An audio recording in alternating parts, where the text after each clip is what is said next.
over in Africa, where vultures like ours, the ones that we have here at the zoo, live, they are critically endangered. So actually around 90% of their populations have been declining in the past 30 years or so.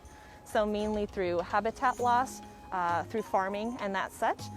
In addition, in South Africa and for those communities that live there, poaching is a #1 threat. One of the biggest things is as we encroach on their territory and their homelands, a lot of vultures will actually get electrocuted by power lines, and that's one of the biggest things that VulPro sees as far as injuries is electrocutions. They're incredibly important to the environment.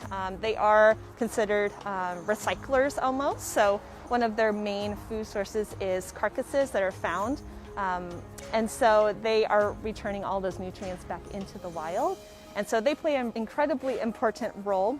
Because of that effort, a lot of diseases and everything would run rampant throughout Africa, but they clean up that so they don't have as many diseases that go through the animals. And so VulPro is one of those organizations that helps actually take those vultures who have been negatively impacted from human conflicts and help rehabilitate them. If the vultures that they get into their care are not re-releasable, they actually have a breeding program so that they are still able to positively contribute to their species. VulPro has actually saved around 820 vultures from the wild, and then have actually had the success of releasing around 300 or so back into the wild. So great success and great numbers. So with VulPro, they have a comprehensive outlook on conservation efforts. So they do the rehabilitation, they do the research and the care, but then they also go a step further, and they share the same mission as us of inspiring people to care.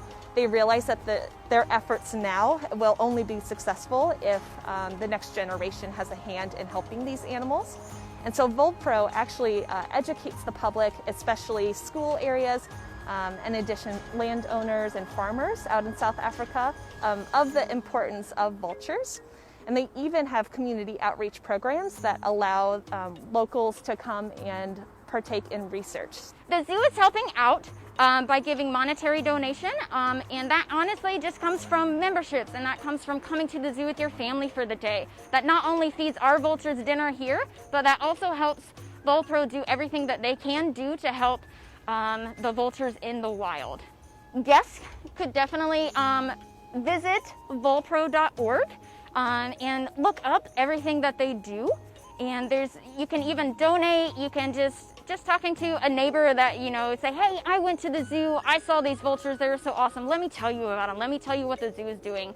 To be able to get positive stories out there about the vultures and be able to get people to connect with them and care, and also care about their wild counterparts is one of the biggest things in order for change.